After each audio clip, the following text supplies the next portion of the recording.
have coconuts. Everybody can see us. Hello, everyone. Welcome back to another episode of Venture Maidens. The crew is all back together. It is a wondrous time.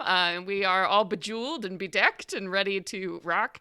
I feel extra super special because I am in this amazing crown that Katie made for me and sent here. That makes me feel like a powerful ice queen goddess. And cool, like, axe earrings on my head. So I'm feeling particularly deadly. Thank you, Katie. So, oh gosh, I'm very, very excited. Hey everybody. Wow, hi internet. Welcome. Wow. Gosh, today's gonna be spooky, and I don't really know what's gonna happen, so I'm kind of nervous. I'm excited, and I just saw I saw us go live on Twitch on my phone, and you got the Yoda in the background. I did.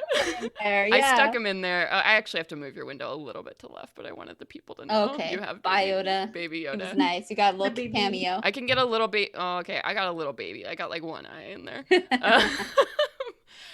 Okay, well, hi, everybody. Welcome. This is the Venture Maidens podcast. My name is Celeste Conowich, and today I'm going to be your dungeon master. I'm Brittany Quintero. I will be your moon elf warlock Arnadelithil. Hi, I'm Katie. I'm going to be playing Farah Valen, your tiefling sorceress. Hey, I'm Nassim, and I'm playing your human monk, Sawyeh. And I'm Sage, and I'm your battle-ready barbarian cleric, Cara Brynhilda. Heck yes, and you all are level 14 now, 14. So the power is real, the hype is real. I'm very excited. We are in a sticky spot, but before we get to that stickiness, we have to give a recap for what happened last time. Also catch Brittany up to speed. So let's do a lovely, thorough, immaculate recap of what happened. The best we've ever done. Maidens, ready, no pressure, go. I'm calling on you. Now's your time. Shine. What happened? Tell me. So we finally arrived at Outpost 7, and as we were riding up with the crew of Duke Ravain and Northwind and Emmy and you know the whole dang crew, a living spellbook came and greeted us and was like, we're not expecting you. Identify yourselves. We're not really taking guests at this moment, so you all can leave. And we're like, no, dude. Please. I promise you, we have a mission to be here. I know this is out of season, but this is incredibly important. And so we eventually kind of convinced the spellbook that this was important and that we needed to speak to Anjou. Do you remember the living spellbook's name? Quill, yes. Wow. And Are they they slang? said, and they said, well, I'm the only living spellbook here. All of the rest of them have been like taken care of, and we're like, oh, that's weirdly ominous. What happened? And they were like, I'm not comfortable disclosing this information, so if you all will please come inside. We're like, okay. Yeah, we had to give up our weapons and everything first before we could go in. All of our magic shit. So as we all went in, we were greeted by one of Duke Ravain's old friends. And we met this whole community of people here, and they welcomed us in, and they gave us like a little cottage to sleep in, and they made us a wonderful hero's feast, which I do remember the effects of. Yeah, keep those effects. So you all have the effects of a hero's feast. That's important to note. You gotta put it in the chat for me. Immune to being frightened and poison, advantage and wisdom saving throws. I will put it in the chat as well. Oh, okay. I kind of already have that stuff, but that's really nice. I guess I'm full, so food was fine. It was just all right. We all decided on some lovely things that we ate. It was a lot of cheese, a lot of potatoes, like a fruit salad.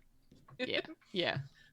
And so afterwards, they were like, "Oh, so why are you all here?" And we're like, "Well, we have to speak to Anjou Elodie because they have the last remaining knowledge in the world of the artificer Menetios," and they're like, "Oh, good luck with that. I mean, she's great and all, but she's a little hard to talk to." And we're like, "Okay."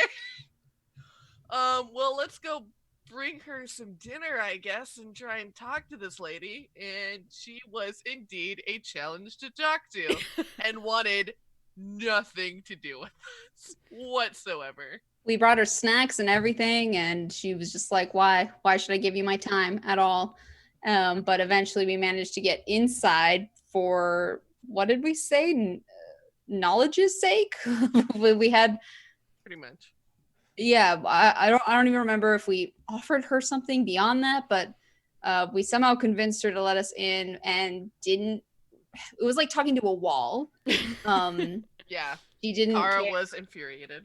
She didn't care about how the end of the world would affect other people at all. She was good with it because she could take care of herself. And we were just essentially begging for her to be like, you know what, give us something. We've come this far. We don't have a blueprint of what exactly to do, so that's why we're here, and you're kind of our last stop. So she handed us this leather-bound, old-looking tome thing that didn't have anything written on it, or there was a language of some kind, but there was mostly like a maze. Yeah, books of like a book of mazes. Yeah. It was like not cool highlights. The whole thing. There were no words. It was just maze after maze of maze getting ever more complicated. Just the maziest mazes. The mazes. Amazing. It was one could amazing. say. Yeah. It was. Uh-huh. So we just took that and left, and went back to our little villa for the night. Sawyeh got to work on trying to just study the thing, while Farah and Sage, go ahead, I don't remember. So at one point, Quill was like, "We're under attack," and said about the hordes of undead are coming in, and Kara's like, "Well, that's clearly Rem, because we've made it this far and talked to the one person in the fucking world who knows anything about this Titan, who is going to help us communicate with Menetios, who is on some fucking plane of existence. We have apparently probably some kind of geas on us that we can never ever tell anyone that Anjou was involved with this and gave us this capability. Oh, and the other thing that we learned is that the magic from the veil is being drained. Like there's like something wrong with the magic flow. And we're like, hey, what if this whole god shit's connected to your shit? And she's like, do you have any evidence for that? And we're like, we're working on it. We're doing our best, lady. You're just mad because you can't figure it out either. You're just mad. Yeah. Great. Yeah, so we did it. That's what happened last time. So that is where we are picking up now. You all had successfully made it to Outpost 7, where one of these pylons that powers this amazing defensive device called the Veil is situated. So 10 mages live here, with some of them with family members, and it's the job of these 10 mages to basically keep this pylon running, and they take turns and shifts, like using their arcane power to keep this pylon going, which in turn keeps the whole Veil going, which in turn protects the country. So you're here. You've made it. You had a chat with Anjouelity, who is just a delight. But she did end up giving you this book of mazes, and saying, if you can figure out this book, you can speak to Menetios. So right at the end of the episode, Sawyeh had really been vibing on these mazes, and as everybody else kind of gave up, Sawyeh, you had gone deeper and deeper into the pages of this book, and it had almost become like a meditative sort of thing, placing you in this almost a trance as you trace through these mazes, and your mind eventually started to drift somewhere else. You began to see visions of a different place, a different world. You remember seeing this sky up above you that's almost this green in color, sort of a sea foam, a very unnatural sky, and these trees that stood tall and covered in white. Was it chalk? Was it ash? You really couldn't tell, but it's all strange, and this whole world is covered in this veil that's almost carved of crystal, as you find yourself moving through these trees. And it's an odd sort of experience, because you are aware that you're sitting in this little hut, holding this book, but it's becoming harder and harder to remember that as this world of ash around you becomes clearer and clearer as you trace through the pages of this maze. So, Sawyeh, that's where you are. And standing in this room here, Arnadel, Farah, and Kara, you had all eventually clearly watched Sawyeh go into some kind of trance meditation state over this book. And you had kind of made yourself comfortable in these really nice little mage-like hutches that you'd been provided with that have all kinds of cool arcane amenities. And this peaceful evening had been interrupted by Quill running back into this main cavern and shouting that they were under attack. Hordes of undead are waiting outside. So, what would you all like to do with that news? I will say right off the bat, Sawyeh, you don't hear any of that. You're starting to hear the whispering of wind and this strange silence, this like almost imposing silence from this place you're now walking through. Can I feel wind? Is there like other sensory things with like touch and smell? Do you want to choose and focus more on the world and kind of make a perception check? Yeah, I'm gonna lean into this. Okay. Go ahead and make me a perception check then. Perception. Oh goodness, that's a 7. Okay. So you are fighting to further like explore this world around you. This transition state from this material place where you are to this other world is not an easy one. So you have to double down like on your focus and really like hone into it. And as you do so, you don't really pick up any details, but all of your attention and power goes into making this world more real than the other one. And things begin to come into very sharp focus all of a sudden for you. You lose this sense that you're sitting on this floor and holding a book. And it's almost now like you're totally in this other place, walking through this world of white and green and strange gray colors that are nothing like the world you know. So I think all of you, what are Arnadel, Farah, and Kara doing at this point after you heard these screams coming from outside? Kara is immediately like, Quill, we will help defend this place, but we need our shit. So you run out into the street and kind of yell this at Quill, and Yep. He looks at you, and again, living spellbook, so pretty blank in terms of expression. You all also had Madeline told you that he's sort of a prototype model that's not necessarily made for social niceties like some of the other living spellbooks. So he kind of stares at you with these blank eyes and says, "Why?" Because we're capable fighters and we can help fight the hordes of undead. I'm a cleric. We don't have our equipment? No, we No, had to give it to get in. They took all of our magic things and put them in a bag. Yeah. You're pretty staff. You just got that. And Quill pauses and kind of squints at you, and you can see the ink in his eyes like run into that thin line as he considers you. Our arcane defenses should hold back these threats. But I suppose there is no harm in returning your objects to you.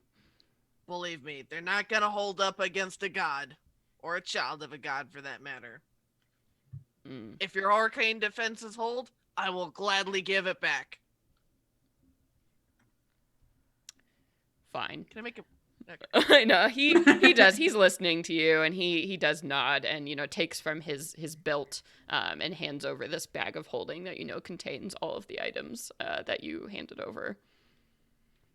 Yeah. And you see Ravain and Co run out from one of these other, thatched roofs, and he's like, "Oh, thank God," and, comes up to you and also starts going through the bag, and everybody's just, handing out weapons. And you see at this point, too, now that you're out in the streets, all of the mages you saw before have congregated now. Some of them rubbing, sleep out of their eyes after that heavy meal as they're coming back and, kind of looking at each other, wondering just what exactly is happening.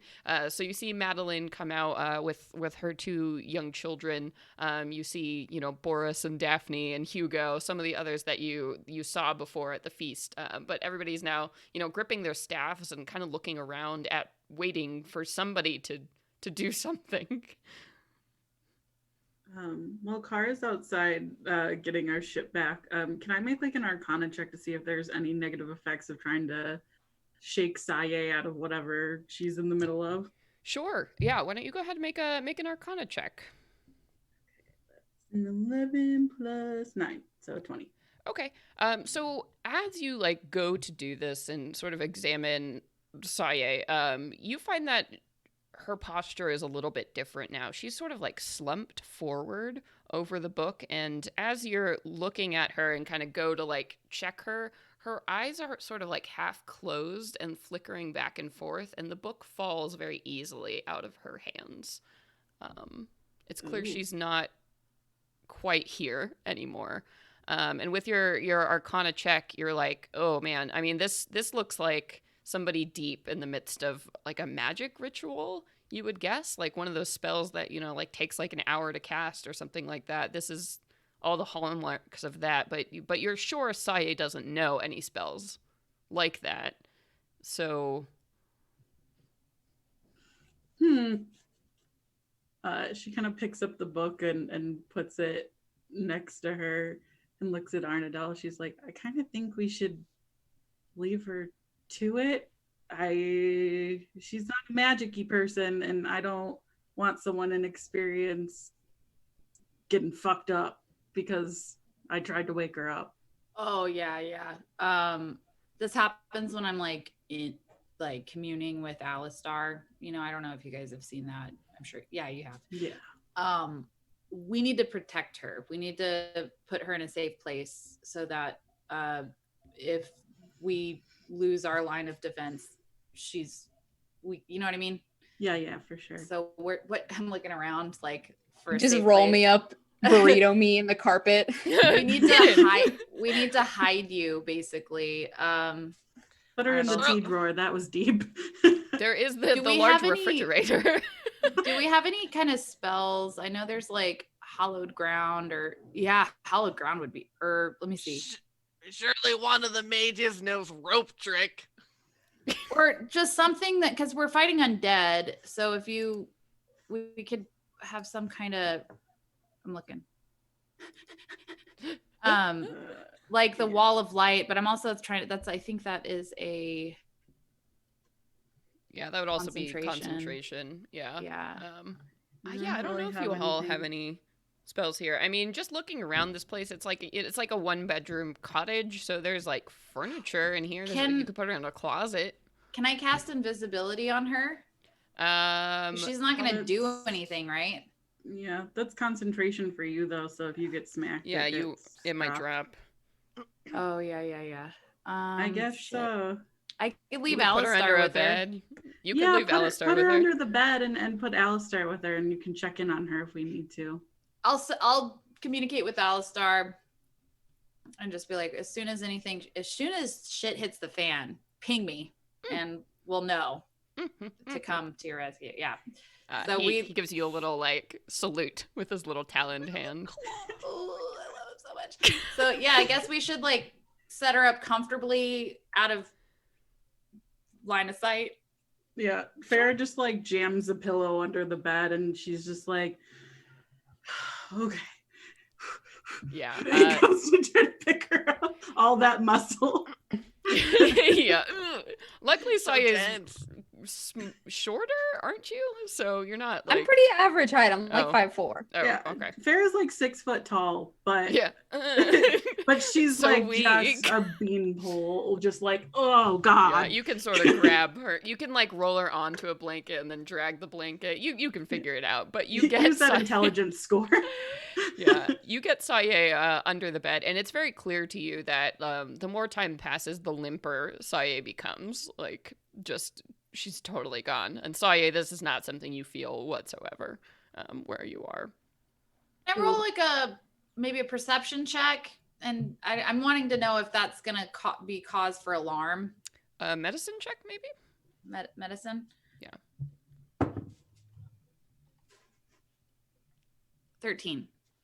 Okay. I mean, you're looking at her. She's breathing fine, and she seems fine. Her eyes, she's clearly still conscious because her eyes are kind of moving back and forth, like you do in REM sleep. But yeah, so I mean, she looks fine. It's just her brain is off traveling somewhere else. I meant more that Arnadel is concerned if this is obviously a magical situation. Mm-hmm. And Arnold's more concerned that, like, remember when Kara turned into a cardinal? Yeah. And we kind of assumed that, or we learned that the longer that Kara was in cardinal state, she would have become a cardinal. And that's what Arnold's worried about, is like, do we need to pull her out or find, like, are we going to lose Sawyeh the longer she's in this state? Yeah, I mean, honestly, you don't know, because you don't know what spell this is, or like what this object is doing. Okay. Yeah, because what's also weird about this book is the book itself is not magical. Oh, and it's not like a teleportation thing or weird. It was a book of mazes that Sawyeh got really into and then is suddenly not here anymore. Does not compute. Arnold's like, I've never read about this. I don't know what to do. I don't know what this is.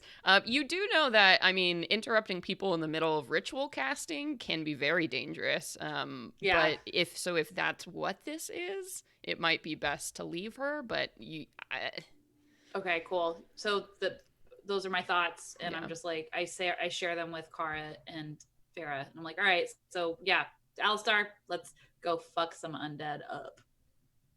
And Kara will cast Death Ward on Sawyeh, so that if you were to be taken to 0 for once, or if you to be outright killed by anything, you're not. Yay! No, Thanks stay so at 1. much. Aw, I love you guys. I love you guys. Having me under the bed and protecting me. Just tucking you in like a little burrito. Fold the corners. Totally gonna hit her head when she wakes up. Yeah. Oh God. I'm gonna wake up with a lot of bruises. It's okay. This is fine. Everything's it's fine. called conditioning. Yeah. And so by the time, you get Sawyeh situated, Kara, so you cast Death Ward, so you all like gear up and get back out onto the streets. And at this point, all of the mages have basically run out of this cavern and towards the front cavern that you had come in. So if you remember, general layout, there was like the door to this place that was hidden by illusions and enchantment in the mountainside. Then there was a long tunnel. And then there was that large chamber that was kind of like a park that was full of grass and plants and everything. And then this chamber that you're currently in with all the houses and like the feast area was the next chamber. So everybody has run out into that kind of that park chamber at this point, clearly trying to get some eyes on what exactly is happening here.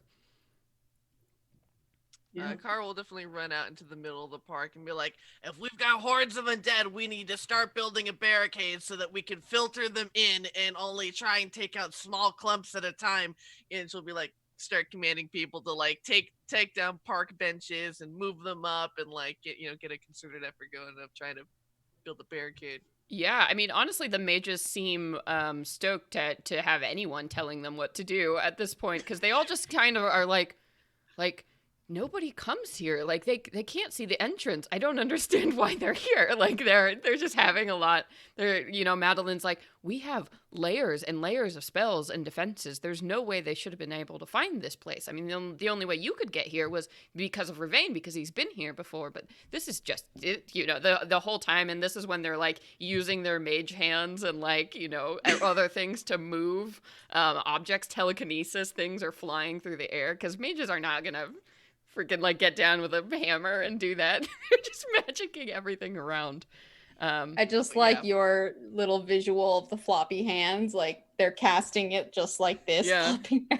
Like, oh, we're getting ready, everything's fine. Like, it's fine. Yeah.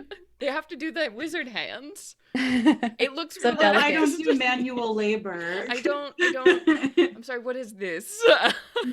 So yeah, Baby they're soft hands. Yeah, they're getting park benches, and some people start like chopping down like saplings, and they're like, I guess this will help. And Madeline's like, Quill, what is going on out there? Should we go take a look, or and Quill will pull a hand, indicating for Madeline to come with him up the tunnel to basically get a look at what's happening. So he'll look at all of you expectantly as well, since you seem to be in charge of this situation. I'm coming. I want to assess what's going on and figure out if saplings and benches are going to be enough. Yeah. So as you make your way like up this tunnel that slopes back upwards, you see the light in this place. It's sort of a twilight time, so there's only the last few rays of the day that are creeping down into this tunnel. And as you get closer and you begin to feel those cool breezes move across the sands, you look out and you see at first the red sand stretching on before you, and there's weird like rocks or formations all around. And you know, as you kind of take a second look at all of these shadows, you actually see that they're figures. Hundreds and hundreds of figures that are climbing up out of the sands. You see skeletal hands still with flesh dripping from them, digging their way out of the sands and kind of clustering into these numbers. And as you look, more and more of them just keep pouring out of the very earth itself, climbing from graves somewhere far below. And then you hear this roar that pierces the sky. Oh, no. And as your vision travels upward, sort of against the moon, you see these large wings, like the wings of a dragon, except skeletal. And there's something on its back. And it's hard to see from this distance, but it's black, jagged, maybe armor. An armored figure sitting on the back of this flying Draco Lich.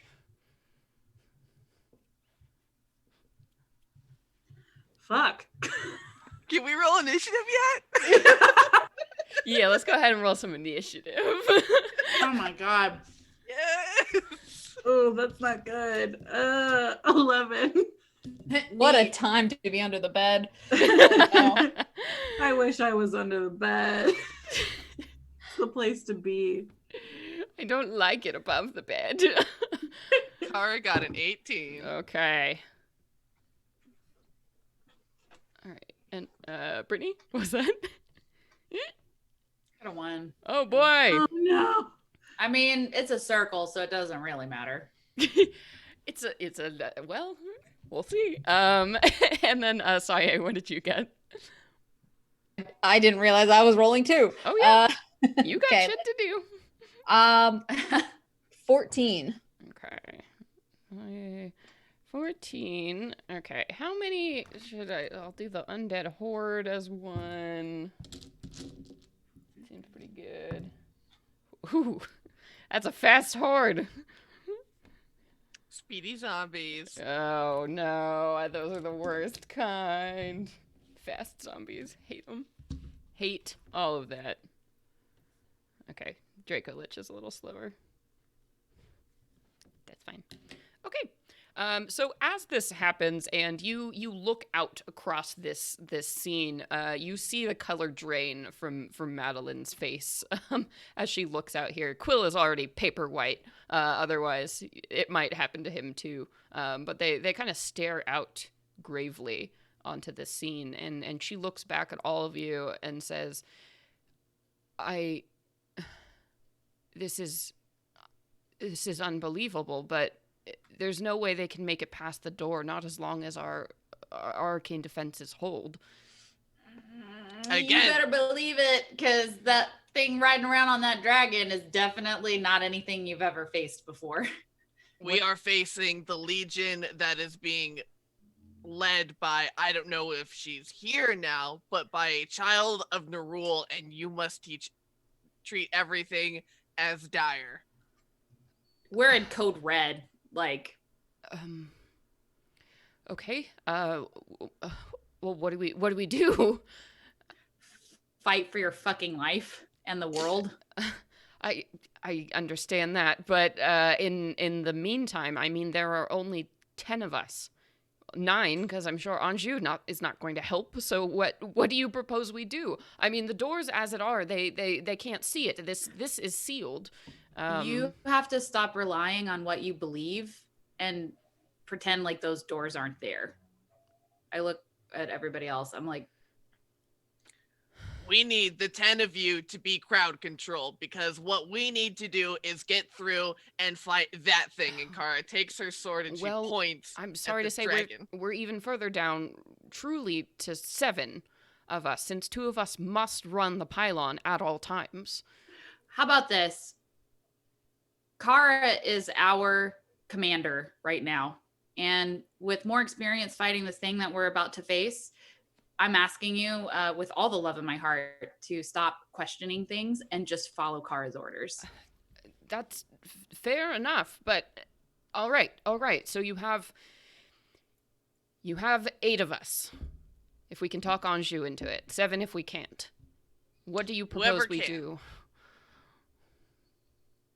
You need to clear out, you need to keep them at bay as much as possible. Build, use stone-shaped build walls, throw fireballs, but you got to do crowd control. Entangle, I don't care. We got to get to that thing, because I'm sure that thing, as she's pointing with her sword to the Draco Lich, is part of what's controlling the whole damn horde. We need a bottleneck. What can we use to bottleneck I have Wall of Light. We got the tunnel. That's an excellent. And they're gonna filter in here, and you just gotta take it row after row, and be patient, and keep your head on a swivel. Okay. Yeah. Of course. We can do that. And she kind of starts to walk back down this tunnel to tell the other mages what the hell's going on. And at this point, a mouth opens on the wall of the tunnel. Some of you might recognize the magic mouth spell as it begins to talk, and it says, "Madeline, I know this isn't a time, but there's something wrong with the pylon. It seems to be failing. I can't understand it. It's like someone." I would say like a dispel or a counterspell or something, like a more powerful mage is here. I don't understand. We need people down here to help fuel it. Fast. Fuck the pylons. And Madeline turns back to you. She's like, that is our whole purpose for being here. This pylon maintains the defense of the Vale, of the entire country. We simply cannot abandon it. Kara's right. You can fix the pylons, but if we waste precious resources trying to fix that, then the real threat is going to come in and cause a hell of a lot more damage. If somebody is draining that pylon, it's connected to all the other ones. So whoever gets that power and brings that one down is going to have access to all of them. There's no telling what could be done with that amount of arcane power.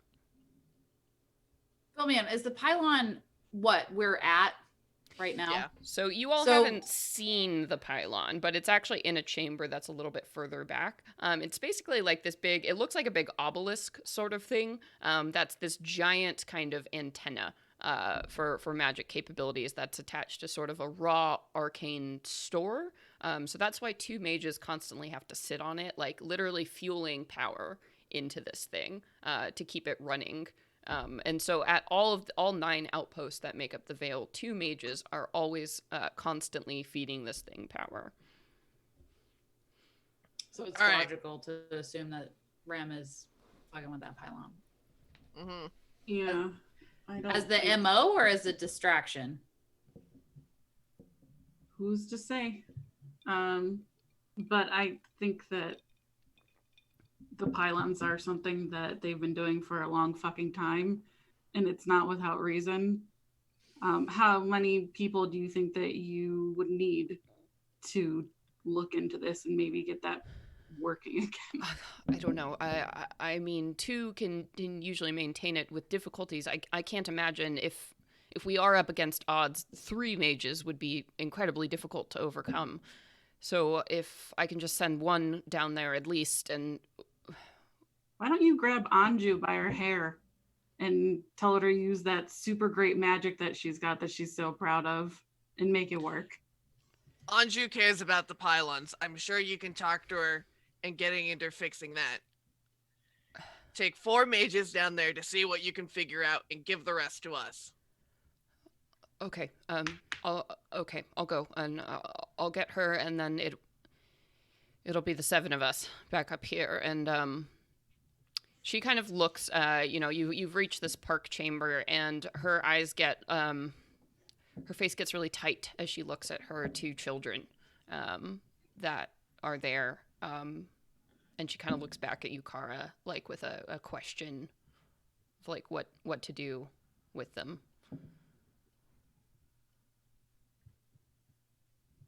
Ravain, you and Northwind and the crew stay down here and defend with these mages and the civilians.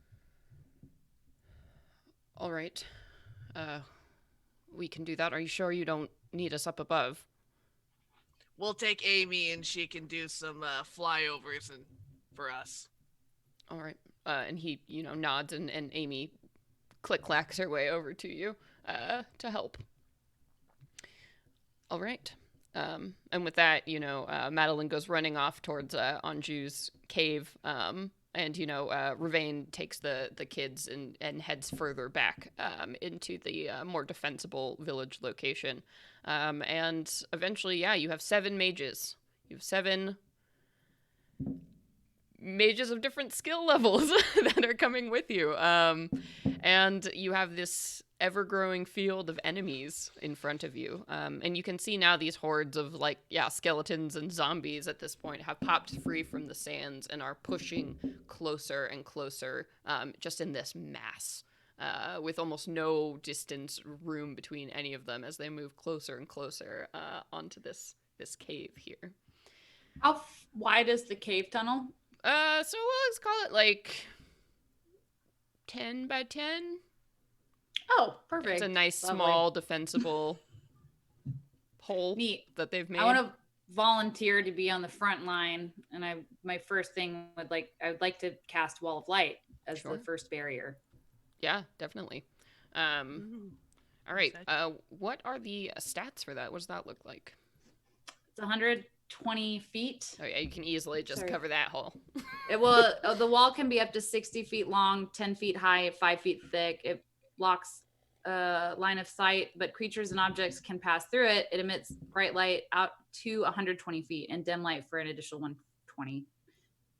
So it's 10 by 60 by 10 by 5. So thick. creatures can pass through it? They can, but when the wall appears, each creature in its area must take a Constitution saving throw. It's like a 1d8. I'm sorry, 5d8 radiant damage. Woof. And they're blinded for 1 minute on a failed save. On a successful, it's half as much and aren't blinded. They have to make a Constitution save at the end of their turn. And if they end their turn within the wall, they have to take an additional 4d8 radiant damage. Very cool. And if I can also Mhm. do shoot blasty, light spells with it, but the wall will shorten by 10 feet. If you all want to take a moment to strategize what your first round is going to look like, maybe, that would probably be good. While we are thinking about that, though, I want to jump over to our monk friend, who's in a very different situation right now. So, Sawyeh, you are completely in this other place now. You can feel that there is a slight wind coming from somewhere, though it's sort of odd because you're looking around and this land just seems to stretch flat in every direction. The only things that break up this infinite space are these tall trees that you're looking at. The trees don't have any leaves on them. They're barren, like it's winter, but it's not snow that's covering it. Now you're looking down and feeling the ground and this white substance, and you think it's paper. Shreds of paper that have fallen like snow across these trees. And you touch the wood and it feels petrified or made of stone, maybe. This isn't any normal kind of wood that you've ever been in. What would you like to do?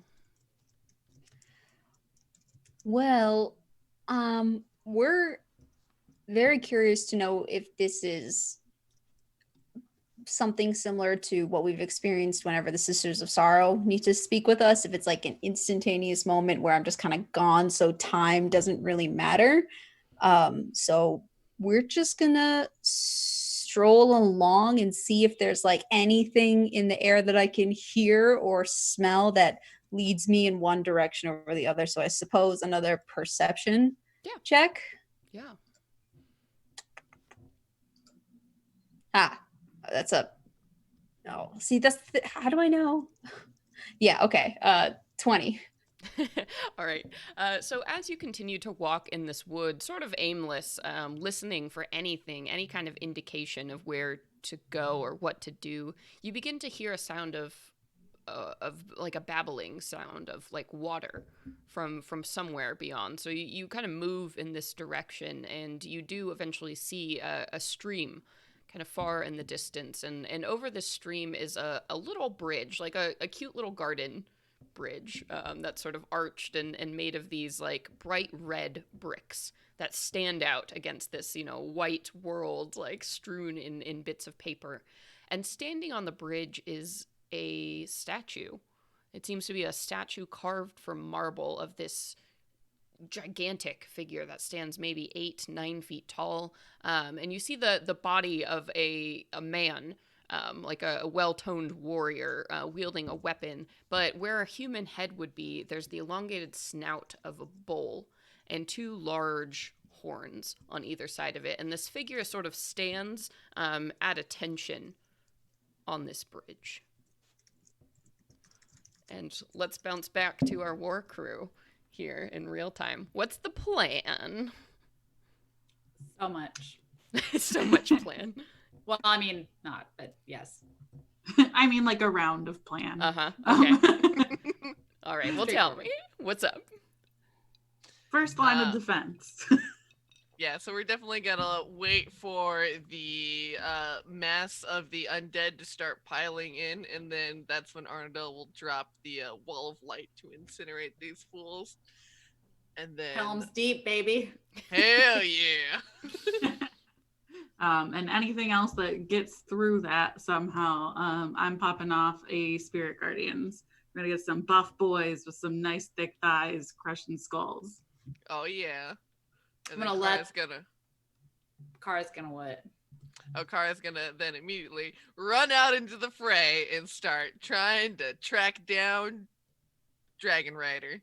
Yeah. All right. I'm into it. So I'll pick your ass up with wings. Oh my god. We got a turtle murder squad again. Remember that? Turtle Squad. Oh. Remember that? Throwback. Yeah. Yes. Was episode like 30? Damn. Something like that. Yeah. So you all stand ready as this horde begins to move and press in further, almost till they're getting to the point where it looks like they're just going to smash together against this wall and start kind of climbing up on top of each other, making this like horrific like anthill of undead. World War Z Of shit. limbs. Yeah. Oh, Yeah. God. So there Are they are. fast zombies? No, they're not. Oh, thank God. Because Okay. D&D isn't fast zombies. Oh God, that's like the most stressful. Yeah, no. This is not a 28 Days Later. This is a Walking I'd Dead be like, situation. it's fine, I'm dead. Next. Leave me. Where's Kronos? My God. Should've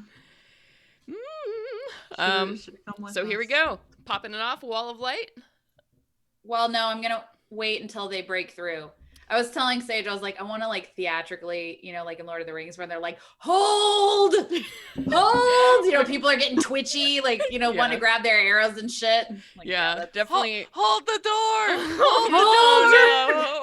Hold your formation. ding-dongs. It will always be too soon. Yeah, Oh, so God, I know. all the It's true. mages are clustered behind you, just sort of like staring, holding their staffs as this happens. And there is some kind of like invisible barrier over the wall of this place. So you are seeing the undead literally crawl against this invisible wall and get like smushed up against it as they're like hammering with their fists against this wall. And so the whole tunnel around you, the mountain itself is starting to go doom, doom, as this horde is pushing and breaking against whatever this invisible barrier is. Will you grant us in preparation? Okay. Maybe. For example, I would like to activate my Crown of Stars. I don't think you can ready an item, unfortunately. It's not an item, it's a It's a spell. spell. Oh, shit. Okay. Yeah.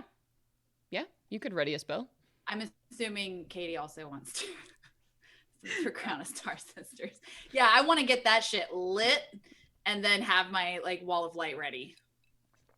Very cool. Yeah, and so this is happening, and let me just check something just real quick. So uncomfortable right now. I'm gonna wait on my crown just in case I need a 7th level spell. Just in case. Just in case. Oh, I don't cool. really have like I'm gonna use it now. Yes, no. So there's no reason for you not to, but Yeah. I gotta heal. Neat. Oh yeah. Well, Okay. I'm ready. All right. So as this is happening, and at this point you can't even see the sands anymore because this pile of undead that's pressing against the wall here. But from outside you hear another roar that shakes the mountain itself. And as that happens, you see this explosion of undead bodies that come flying towards you as suddenly the wall that was blocking them is no more, as if it has been dispelled. And so zombies and skeletons literally fly at you with the impact of hundreds more pushing them behind you. So I would like everyone to make some dexterity saves as just bodies are launching at you at this moment. Natural 20. Okay. No, thank you. Gross. An 8. Oh, awesome. Ooh, buddy. I'm gonna use my ring of evasion. There you go. Yeah, so with an 8, Kara, one of these skeletons. Oh, wait, hold on. Sorry, I have advantage. No, okay, it's still an 8. One of these skeletons just comes flying at you, and you are not ready for it because you are all battle, ready and heavy.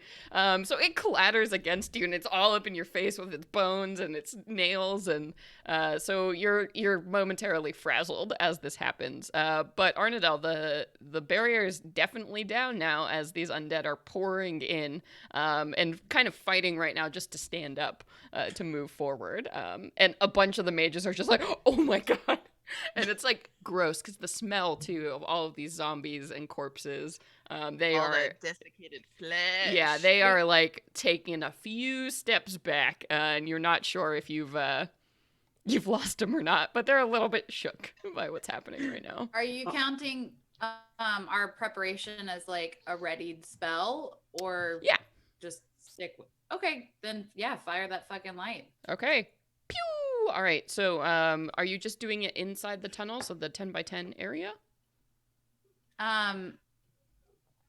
That is one of those things. So it said 60 feet wide, 10 feet tall, hold on, let me pull it up again. Yeah, I mean, I Sorry. think right now this space is so small, you could sculpt it to definitely hold this space, but if you do want to Two- use the full, 2-bit. you can tube, Okay. make a funnel of light Cool. out there. Yeah. Very cool. So let's go ahead and roll some. Did I get a save? Yes. You need to make a Constitution saving throw. Okay, what's my number here? Because this might be quite futile. My number is 18.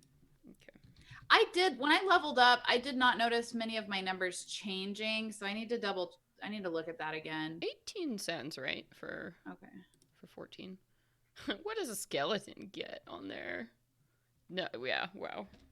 Okay. Brittany, why don't you roll me a d20?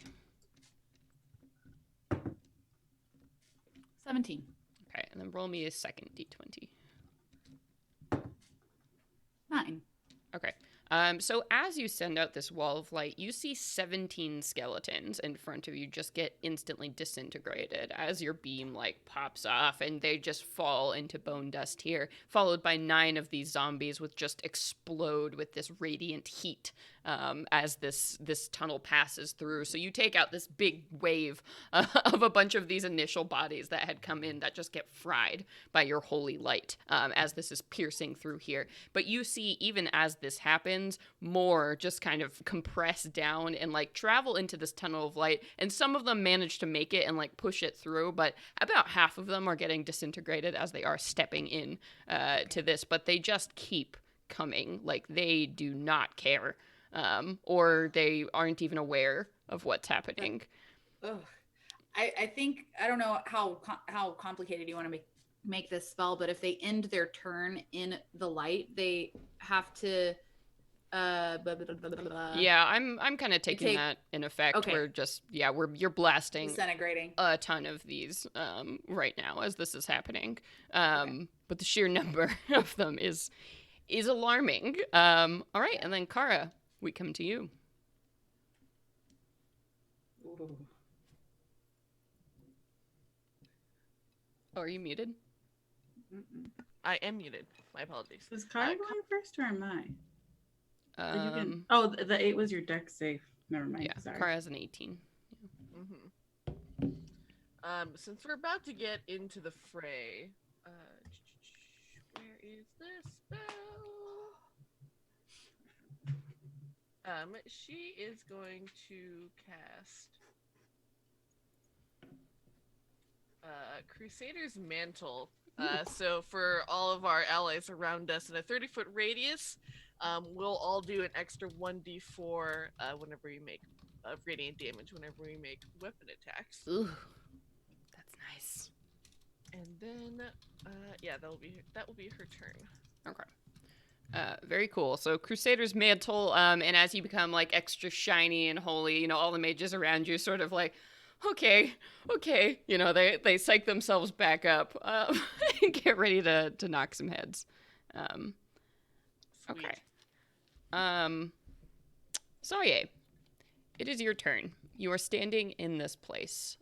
There is this bridge in front of you and this statue of this half man, half bull resting there. What would you like to do? I'd like to make a religion check just to see if this figure is familiar to me. Maybe this plane sounds familiar to me. Anything about what I've experienced so far. All right, go for it. 16. Okay, you said religion? Yeah. Okay. 16. So you're, combing through your head thinking about like domains you've heard of or realms, anything that would kind of remind you of what's going on here. And you do remember in a sort of overview of like because mazes, you're stuck on this mazes thing, and this statue in front of you reminds you a lot of these creatures called minotaurs that you've heard of before, and you know that they have some kind of association with mazes. You think they worship some kind of god that has a plane that's all mazes. That's something that occurs to you. But this god was evil and scary. Someone named Baphomet. Ooh. So all of this kind of occurs to you, but you are looking around this place and you're not getting a particularly evil vibe here, but it is strange, the mazes and this minotaur, and it's all just a little bit unsettling, but you are seeing some parallels. And there's nothing else continuing to inspect the statue. There's no like plaque or identifying symbol on the minotaur. Are you getting closer to the statue? Oh, he was on the other side of the bridge, huh? He's like on the bridge, like on the middle of the bridge. So you couldn't walk over the bridge without like sneaking around this figure. Yeah, I'm gonna approach the statue. Okay. And as you do so, you get within maybe like 10 feet of this thing. The statue moves all of a sudden, and it's sort of jerky and like creaky as it does so, and it kind of moves and like holds up this battle axe that it's wielding and sort of shakes its head in a very like animal sort of way, and this cloud of paper kind of rains down from its shoulders, and it blinks at you. and kind of tilts its head to the side, curious. Oh, hello? I don't know if you can hear me. My name is Sawyeh. I'm sorry to disturb you. And this figure continues to stare at you for a moment as your turn passes, and we head to Farah back in the tunnel. Okay. Yeah. So as things are starting to kind of like seep past this wall of light, Farah's just going to just slam her staff on the ground, and emitting from her this like golden aura of light starts coming through, and you suddenly see two super buff celestial men come up and start spinning around and just like drop kicking anyone who gets through, crushing between thighs. So any of those dudes who get through need to make a wisdom saving throw. Oh boy. Why don't you go ahead and roll 2 d20s for me? Boop, boop, boop. 9 and a 13. Okay. So 9 skeletons are gonna die, and 13 zombies are gonna die just as this whirling blades of death coming out. And your radiant energy and this like combined force from the wall of light, you are blasting through these horde members that get close to you whatsoever. So you're actually starting to make some kind of progress, pushing back these undead that are swarming into this tunnel. So your bottleneck is definitely working. And then just to prepare myself as a bonus action, Farah's eyes glint for a second, and then about 10,000 strands of string shoot out from her back, radiating this gold light, and they weave themselves into a pair of eagle wings on her back. Yes! And she looks at Kara and she's like, let's get the fuck out of here. Yes! Wow. Ready to charge through with my spirit guardians. Wow. And as, you look at each other and you're like, okay, the ceiling above you begins to shake violently. The whole place has been shaking just with the mess of all of these undead, the weight of many, many bodies and feet above you. But this is something different as the rock begins to scream, as something is rending it, as the ceiling begins to collapse around you, and you see these like black, gigantic claws punch through the rock that forms the ceiling, and with a tearing, horrible sound and a shatter of like gravel and rock, these claws rip away the ceiling of this tunnel, and you up above you, you can now see this dragon that's perched just on the tunnel here, gripped in its claws, half of this mountain that it just ripped the hell up and threw aside. So this tunnel does not exist anymore at this point. It is now open to the air, and you can see now that this beast is in front of you, this huge creature looming down as it cocks, these spines along its neck and brings its one eye down to consider you. You just see this black and purple fire glowing within its skull, and that seems to consider you. So, at this point, the mages are like, and you begin to see spells just start flying back as you're going. And some of these are like, hitting the Draco Lich, but they seem to be bouncing off, doing very little. But the mages themselves are kind of running now around you, and they yell back. Madeline yells, "We've got the horde!" and starts kind of like trailing along your wall of light and moving out to kind of like punch a hole from this mass, keeping them inside while this Draco Lich looms up above. And Arnadel, we come to you. Your face is so good. For the podcast audience, Brittany just made the most extreme pouty I have a lot face. to consider. Yeah. Those of you that just listen to the podcast, I am one of many expressions. many. Oh man. So I'm assuming my wall is still there. It is still there. Yeah. Okay. The Draco Lich is definitely not in it since it ripped the whole ceiling off and is sitting on top of that. It just went around and above. Yeah. Open that can. Open that can of mages. Ooh, yeah. I want to. I mean, I guess like what if it's not broke, don't fix it. I'm gonna, because I can still cast agonizing blast while I've got my little wall going. So I'm gonna pew it off. Pew pew. Pew pew. So I think I still get like 3, right? It's been a minute since I've cast Eldritch Blast. Yeah. I don't remember when it goes up to 4. It's probably next level. I think at 15. I think it's 15. Yeah. 3 beams at 11th level and 4 beams at 17th. So I've got Well, 17th. 3. Oh wow. 3 beams. All right. So there's 20 to hit. 15 to hit. Okay, the 15 will not. And how do I suck? 17 plus 27. So 20, so 15, and then so yeah, 20, 15, and 27. So the 20 and the 27 hit. Cool. And there's I got my things. I haven't rolled in so long. I'm like, what dice do I have in crap? Oh my god. Where am I? That's gonna be 13 points of damage and 8 points of damage. Okay. All right.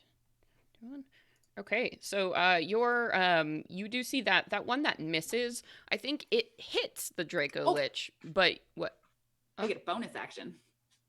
Okay. With my little crowny thing. Yeah. So with that one, that Eldritch Blast that missed, I'll say it does like hit the Draco Lich, but you see it just kind of like fails and like sputters against it. So this thing clearly has some kind of magic resistance going on. Your spells did do damage, but I'll just say that's like a visual cue for you that gives you a warning. Like that force field thing that you see in cartoons or movies where it like whoop. So with my crown of moat or crown of stars, it is 4d12 radiant damage. Dang. Okay, cool. Do I get a save or that just happens? No, I have to make a ranged spell attack. Okay. On the hit. You just take the damage. Go for it. It's at higher levels. I don't think you can cast it at higher levels. I don't think so either. D12. Oh my god, I only have 1 D12. My goodness. Well, go ahead and roll the hit. See if you. Oh yeah, I'm getting ahead of myself. I was just gonna roll that D12. No. Ooh. To hit 26. Oh god, I love my dice tonight. Yeah, that'll do. A 26 will do. Oh, hot. All right, so here we go. That's gonna be not great, but I still get to add my modifier to each roll or to the total. No, you don't get to add it. Oh, you're right. Sorry, I was thinking agonizing blast. So that's 1 plus 11, so that's 12. Mm-hmm. Plus 11. Okay. 23 and 6. Nice. 29. So 29 points of damage. And what type of damage was that one more time? Radiant. Ooh, that's nice. Ooh. Fuck yeah, Crown of Stars. My god. That's I'm so nice. stoked about that. You just did some very nice damage. I'm mad. Fuck that dragon. You are a dick, sir. Leave. I still am questioning Rem's motives. I still want to know. Like, anyway. So you blast off a bunch of these stars and like force, and the Draco Lich does seem to notice as this happens, and it turns, that reptilian head, it swings it towards you as it looks at you with that dark eye. Yay! Okay, and then cool. I'm gonna say that the Horde and the mages are just gonna take care of each other. So I'm gonna go ahead and just say they are fighting each other on their turns. If you all are cool with that plan. All right. Yeah. Yeah, so the mages have... We got bigger problems. Yeah, the mages have run out of the tunnel now, kind of in front of you, and you see blasts of walls of fire and telekinetic force and radiance and prismatic bullshit just, like, happening from outside as just mage fireworks fiesta is going on out there. And then, Kara, we come to you. Kara's gonna reach out her gauntleted hand that's holding up her shield and clasp her hand on Arnadel's shoulder and is gonna say, "Hold the line with the mages!" And she is going to cast Warding Bond on Arnadel. So, Arnadel, you have a +1 to your AC. You have resistance to all damage. Damn. And you Oh. have a +1 to all of your saves. Ooh. Okay. Is there? How I'll can I post it add? in the chat real quick. Okay. But yeah, and then you 16. see Kara turn and run and just like jump up to just start slashing at this dragon with her sword. Not she's- without me having some loving words in response, and that's don't get killed. Don't die. I love you. And then Please don't die. yeah, don't get killed. I love you. Thank you. So good. Yeah. So she's gonna then after that she's going to turn and use her bonus action to attack this creature. Let's do it. Dope. Oh my god, I'm literally my heart is A beating 25. right now. A 25 is going to hit. 12, 15, 17. That'll be 21 damage. Ooh, nice. Yeah, that's a great cut. What are you chopping at? Like you're hopping up and its little feet are like hanging on the edge here. Yeah, she goes for a pinky toe. Oh, that's coming off. Ooh, damn, that's really brutal. He'll never wear sandals again. No, not my strappy sandals. Self-conscious for the rest of their life, of their unlife. Oh. Yeah. I feel sad. Not the strappy sandals. It's so sad. Oh no. Okay. Summer was their season too. Yeah. It's their color.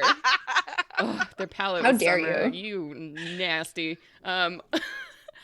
So all the attacks are focused on Kara now. So anything else for your turn? No, that's it. Then Sawyeh, we come to you. So this creature that you have sitting on this bridge in front of you, this statue of a minotaur that's sort of looking at you inquisitively as you speak, and it opens its mouth and kind of like moves around its jaw like it's, and it lifts up a hand to touch it like it's sort of confused by what's happening as it looks at you again. When you hear a voice from behind you, Sawyeh? I whip around. You see that there is a small child standing there.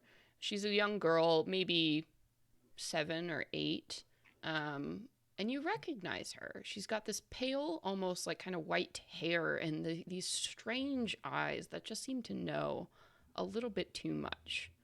And she's standing there in this kind of simple brown frock. As you see Mila, Aaron's sister, standing right behind you. I love how Brittany wasn't here. I know, Brittany, get the fuck back into your seat. Worst pee break ever. Oh my god, Mila, you're okay. You're here. You're wherever we are. I want to run up to hug her and then like kind of stop for a second and be like, you, and I tap her on the shoulder lightly. You are here. Oh, I'm here. It's good to see you too, I guess. But I have something I have to tell you. That's why I'm here. Oh, what is it? Well, you need to leave here now. Rem asked me to tell you. Why? Where are we? And are you with Rem? How did you get here? Rem's here. We're by your body right now. I'm here too. And Rem wanted me to tell you that you have to leave, or she's going to kill you. I don't know how I got here. Are you okay? You come with me. No, I'm okay. And I don't really want to go with you, but because Rem said, you need to stop this. She tried to warn you before, and she really doesn't want to kill you. She's already destroyed the book, so once you get out of here, this can all be over. But Well, listen, I don't know what Rem has done to convince you to stay, but she doesn't know what she's doing, though she thinks she does. This is going to cause way more damage than whatever help she thinks she's giving to the world. If she wants me to leave, she can show me the way out. well, I could probably help you leave if you want. Okay. Can you tell me where we are? And she looks around and kind of considers, and she's like, well, we weren't really sure how you were going to talk to Dios, but I guess this is, I don't know, the way in. So if we destroy the book, nobody can talk to her. And that's kind of what Rem wants. So, and the book is destroyed, and you're the only one here. So if you leave, then no one can talk to her anymore. Mila, do you know how worried your brother is about you? Do you have any idea how sick he's gotten thinking about you? And she sighs, and she sighs not with like the sigh of a child, but with somebody who's very world weary, a much older person in that moment. And she goes, I know, but stopping you right here, this is the only way I get to save my brother. If things go on as they are, he's going to die. So, I mean, you can say whatever you want, but that's why I'm here. And how will stopping me from talking to Manitio save your brother exactly? What has put him at risk? I wouldn't expect someone like you to understand, but the way time works, well, we're on a path here, and if you go, and she kind of looks at this bridge, if you continue like this and you do talk to Manitios, then certain things are going to happen, and I've seen them. But if you don't go, if we end this, well, maybe there's a chance those things won't happen. Well, as much as I'd like to think you're doing this to help me, I don't think you are. And maybe you've seen things that you're trying to prevent, but I don't think you've worked hard enough to change those predictions, those false futures you're seeing. And I know my sisters have sacrificed their lives to get to where we are today. I'm sorry, Mila. I'm not coming with you. I'm going to stay here. She said you'd say that. Well, I hope you like it here, because you won't be able to come back when your body's dead. And she looks at you with like that childlike angry pout. And then in a moment, she's gone. And we're going to bounce back to Farah. I'm not ready. I have to scream for like 10 hours. Okay. I am going to go ahead and my cloak is going to change to a glowing yellow color. And I'm going to use it to put a little barrier around myself. And this is going to be the one that allows me to have resistance to damage from area of effect spells and magical abilities.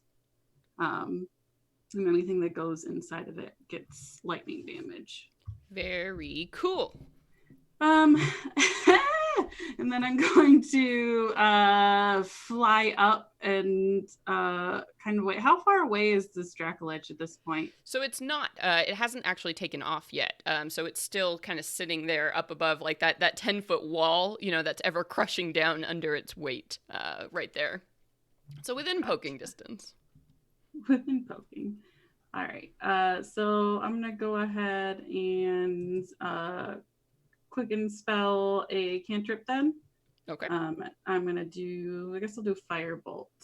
So let me roll that. That's going to be a 21 to hit. Yes, that will hit. Oh, D&D Beyond. What the fuck is that? Okay. What's going on here? Just roll this myself. 6, 11. So 17 points of fire damage, and I'm kind of trying to like move myself to the side, Okay. so that I'm not like around everybody. Dragon fighting. Dragon fight. The old fighting. I'm familiar. Yeah. Not in a cone. So you get out of that cone, which is great because we come to my Dracolich. So starting things off, can anybody here be frightened? Is that the thing? Any of you can be? No. Not anymore. Not because of Hero's Feast, because we're immune to being frightened for 24 hours. Cool. Okay, then I won't even bother with that. But my Dracolich will basically move and kind of shuffle, and he'll aim so his lightning breath travels down this tunnel in this perfect line. That's gonna go ahead and hit everyone. Sorry, Farah. 90 feet. Yep. Everybody make a dexterity saving throw. I have advantage. Did my thing. Natural 20. Woo! It's only half for you. I'm gonna use my fucking ring again. Yeah. I'm not even gonna fuck around with this. Yep. Okay. Hell to the nana. I think my thing gives me advantage. Resistance to... Oh, I have resistance to damage from it anyway. And you have resistance to all damage too right now, Arnadell.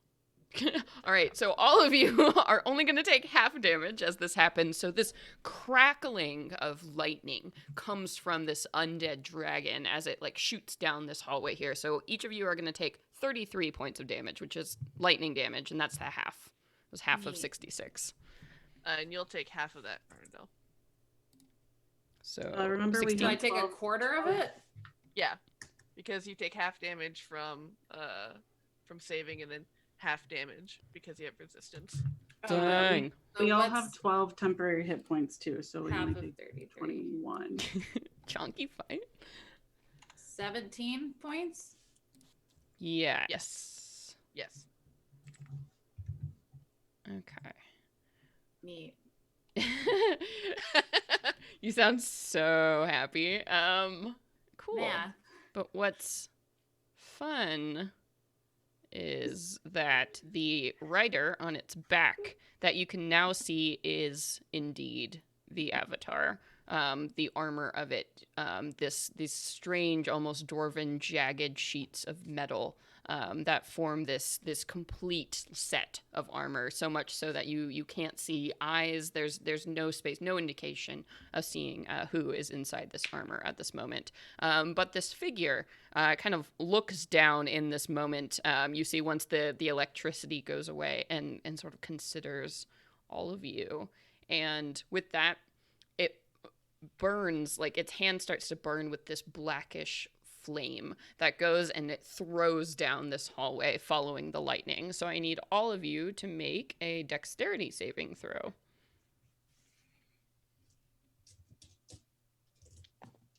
What if I don't want to?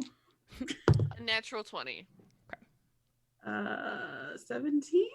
That was not a save. Damn. 15? Nope. All right. So let's see. So as this happens, first Actually, I'm gonna go ahead and use my favored by the gods. I always forget about that. Now I have a 21. Okay. That will do it. But the 15 will not, Arnadell. So that is going to be 43 points of fire damage. If you save, that is going to be half. So that's going to be 21 for anybody who saved. Halved again. And then that's going to be 41 points of necrotic damage. So half if you save will be 20. As a So hellfire 41. orb gets thrown down at you all. That's sick. Oh, So- I'm not doing all right. I am not okay. Wait, Not so okay. Wait. saving throw isn't succeeding your saving throw isn't having resistance. So I actually would have taken half of the first one too, actually. So 33, That I was think. 33. Yeah. And then I took half. And our resistance from that feast doesn't negate any of that damage. Mm-mm. Okay. I'm good. All right. So that was their turn. And then Arnadel, we come to you. So, So is this like wall of light still helping? no. So they have clearly moved in front of it here. Oh, also, I'm pretty sure taking that fucking Oh. amount of massive damage, that spell is no Probably longer in would've- Probably effect. would have dropped. So yeah, let's say that probably dropped. Neat. I could have counterspelled against that. I don't think I remember. You gotta be up on it. I always Basically, as forget soon how as to I use say I'm that. firing a spell, you gotta counterspell it because I can't go back in time and do that much damage. Yeah, noted. I will not forget that again after 80 something points of damage. Actually, I don't. If it makes you, would feel have taken half better, of all of that, Arnadel. yeah. If it actually makes you feel better, you couldn't have counterspelled either of those. They're both abilities. Breath weapons, right? Yeah, a breath weapon and Okay. then a bad ability. Yeah. Fuck, I don't know. I definitely gonna mentally reach out. That hurt, and I do want to mentally check in with Alistar. You do not sense anything when you reach out to Alistar. Like an absence of his physical being on this plane of existence. Like an absence. That's fucking alarming. Mhm. Which Yes, is going to it be is. very distracting, by the way. How far away is everybody from me? I'll say you're all within kind of 20 feet of each other because you're all kind of scattered. Now you're at like the base end of this tunnel, and this Draco Lich and this rider on top of it have been using the bottleneck against you at this point. So you are getting Cool. pushed back closer towards that larger park cavern. So you're all Okay. still kind of clustered up in this bad spot.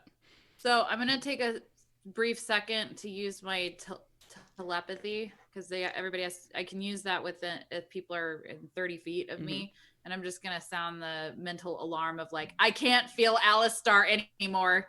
It's like he's not here. I think we need to worry about Sawyeh.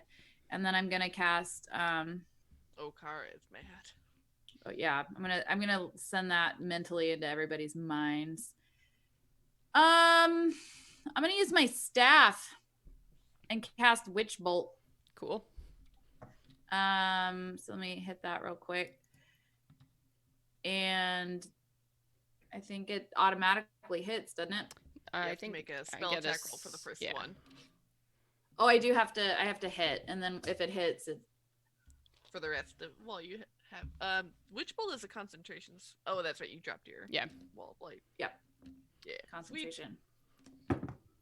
Natural 20. Wow. Hell Fuck yeah, yeah. natural 20. Whoa. Jesus Wow, fuck. your dice All right. are being That nice. extra damage. I like it. I like it. They haven't been nice the whole time. It's been a good fucking mix.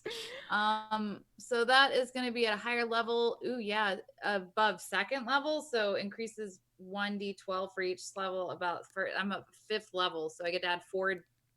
If you want to burn that high of a spell slot to increase it, you can. It's my staff, baby. Oh, It's my staff. The And staff will. warlocks automatically max out their spells. I think the staff tells you what level you cast it at, but that should be written into the text. But let's go ahead and just assume it's a 4th level witch bolt because it's a high level ability. So I'll give you that. It's a pretty badass staff. No, it does say first Oh, okay. on the thing. I don't know if that was. I'll give it to you for 4. So okay, just go ahead thank and you. roll. I'll be honest. I'll give you a treat for being honest. So that's one. Roll So I get those to 3. 8d12s. No, it'd be 4d12, wouldn't it? And then you rolled a natural 20, so you will double your damage dice. Warlocks don't crit. I suggest using the dice roller in D&D Yeah. Beyond, and you just click the D12. That's gonna take longer than if I just roll it because I don't have that tab open. Okay. And I'd have to log in, and so what do we got? 1d12, 4, Or 8. I could just roll it right now. Somebody roll. Yeah, you do it. Oh, I should have added my 48. spell attack. Okay, cool. 48 Cool. damage? Dope. And then I get to automatic hit after that.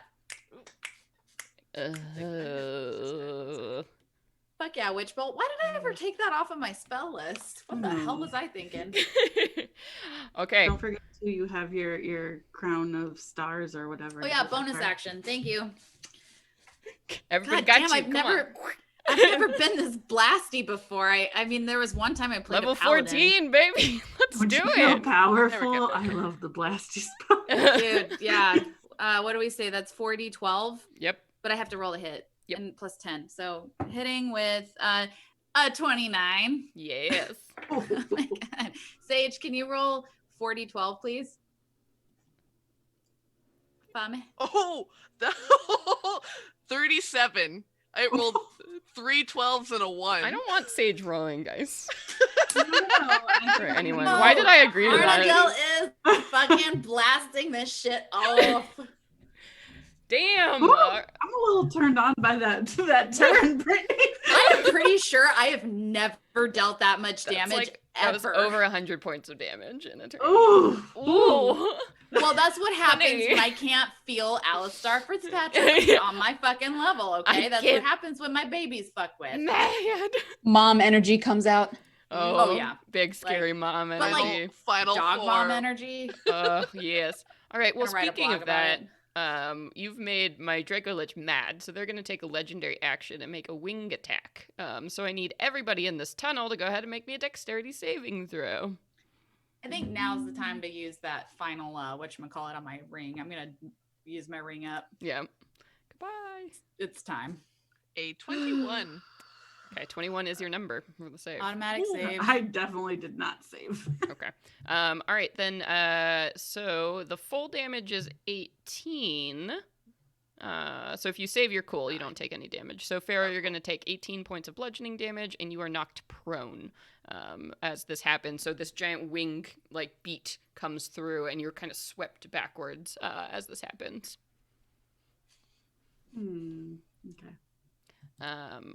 Cool. So that was my legendary. And then we come to you, Kara. Honestly, this Draco Lich is not looking so hot. It didn't before because it's literally like the skeleton of a dragon with some blue scales hanging on, but it looks bad now. Like big holes have been punched in it. Cool. Kara wonders if this was the blue dragon that Aaron slain that's now been turned into a lich. She has that brief moment. She's like, "Oh, I think I should think about this later." But anyway, she is going to go ahead and she is going to make 3 attacks with her sword against this thing. Let's go. So my attacks are a 25, Yes. a 30, Yes. and a 19. The 19 will just do it. 19 Okay. is your number. Let's roll. I'm gonna roll 4d8s plus 3d4s plus 3d6 and then add 12. One moment, please. Computing. Y'all have a lot of buffs right now. This is crazy. It feels really nice to just use them. 21, Yeah. 22. Yeah. 24, I'm usually like 25, overly 26. cautious and choose not to. So That is 38 damage as she is slashing at this thing left and right. Okay. It is barely hanging on for undeath right now. As shit. God, anything else? Nope, that's her turn. Okay, what does that look like when you do such a big chunk of damage? What are you cutting at? What's going on? Well, she's worked her way up from the pinky toe, and now Yes. she has just full on Ugh. hacking. at the like what is left of the tendons and ligature on this creature to allow it to move and be animated. And so she is pretty much almost chopped through like this thing's femur. Damn. Yeah, there's like marrow, that's like old dusty marrow that's spraying out of this thing as you're chopping through its leg. Oh boy, I love this. And while you're raising some hell, Sawyeh. Mila is gone. She just disappeared, and now all you see beyond you once again is that orchard of these dead trees. And you feel suddenly a hand, like a cold stone hand, that's placed on your shoulder and kind of gives you a pat. I turn around more slowly this time. I assume it's the statue getting my attention. Mm-hmm. Yeah, the Minotaur statue is now up above you, and you notice too that it looks more organic now that you're looking at it. Like, it seems to like breathe. You can see like ribs moving. Like as before, it was like a statue, and so now this big like 8-foot tall thing kind of looms down over you and like creaks down again, and it moves its jaw one more time and sort of it says a word. In a language you don't really catch the first time. I'm sorry. What was that? Do you have Tongue of the Sun and Moon yet? Is that some shit you Oh, I have do. now? Yeah, no, I totally Okay, do. so you understand all languages? Yeah. God, I'm glad you're here. So this thing, so you didn't catch it, and it furrows its brow and looks at you, and then kind of taps its own chest and says, "Doorman." Oh, hello. I'm here to speak with Minitios. Could you take me to him? To them? And the being kind of frowns, which is odd because it has like the mouth of a bull. So if you've seen a cow frown, cow frowns at you, and it shakes its head no.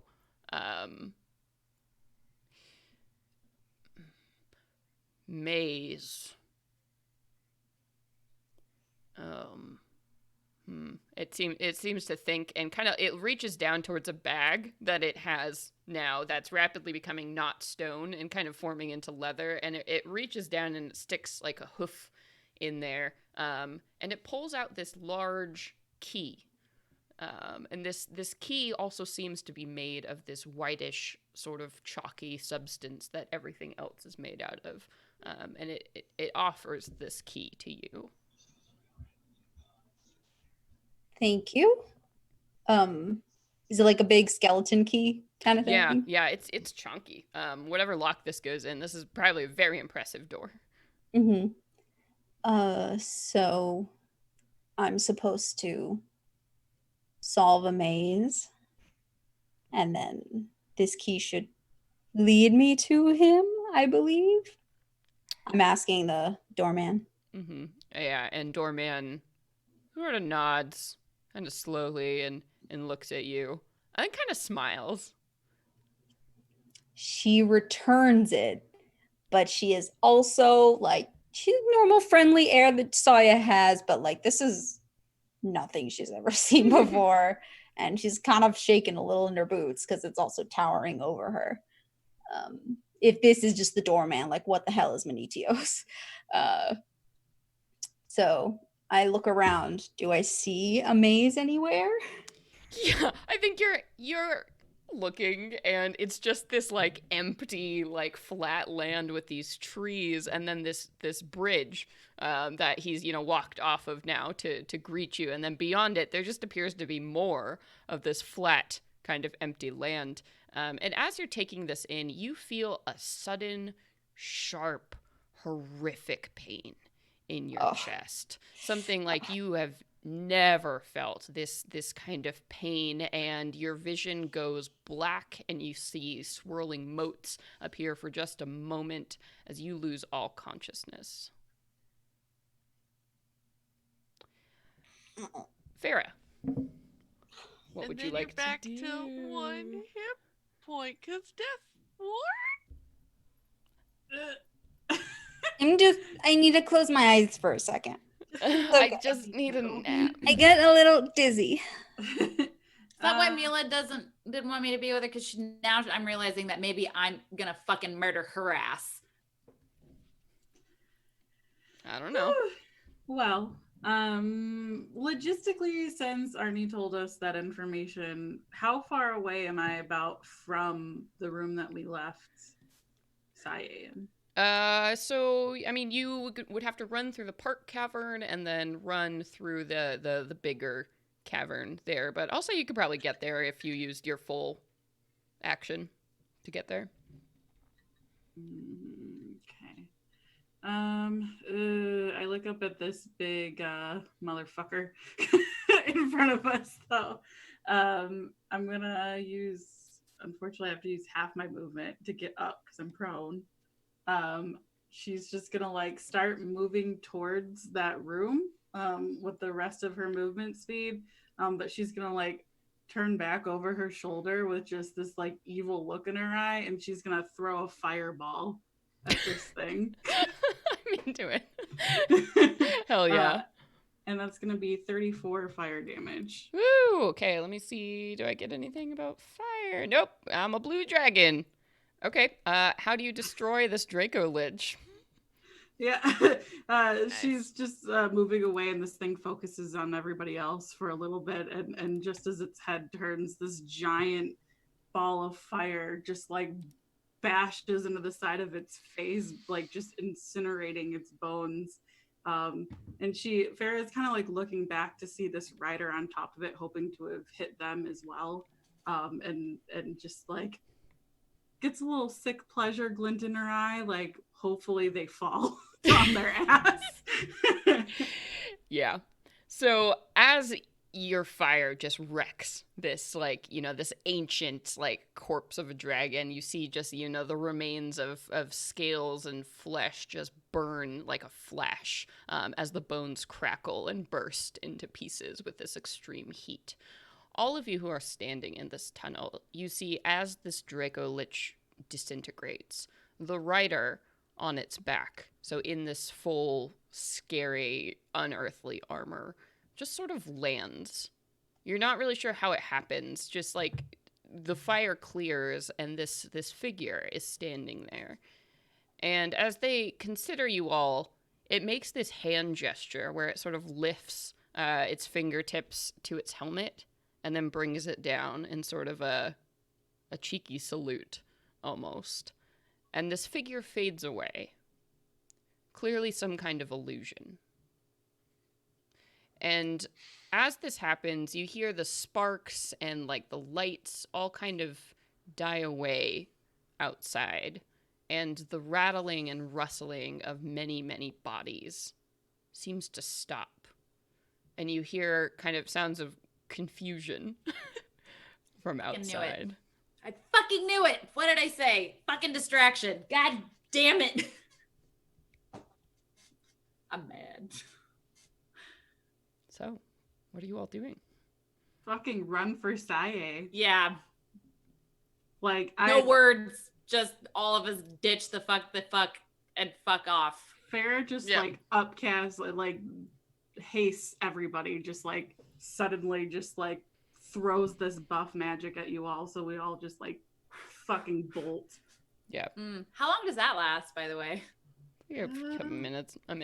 Oh, we're gonna go in like guns. Yeah. So you run, you bolt, you make your way back to this cavern. You're flying through. You run past confused Ravane and the scared kids and mages who are starting to come back in, just like wondering what the hell is happening. And as you get to this cottage, you see the door is closed. Nothing looks wrong. Nothing looks wrong at all. As you go and you throw open this door, and then you see that there is blood everywhere in this room. It's smeared along the walls and the floor, and lying in the center of it is Sawyeh, who has been expertly disemboweled, kind of on the ground, just slashed to pieces. Here, and you see the burnt pages of a book that are scattered all around it. And as you take in this blood and everything that's happening here, you hear a coughing sound come from the Sawyeh's body in the center of the room as you pop back up with 1 hit point from Death Ward. Disemboweled? Mm-hmm. Ooh.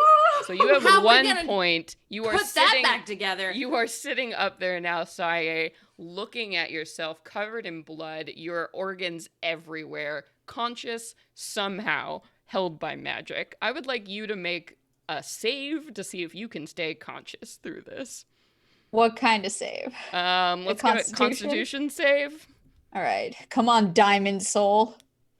Okay. 14. Once more. 18. Yeah, so maybe it's worse that you managed to stay conscious through this whole thing. You feel yourself, I mean, being disemboweled takes a very long time to kill you, so you feel that pain and that all of that happening as you're kind of sitting there on the floor. And Brittany, I would like you to make me an Arcana check.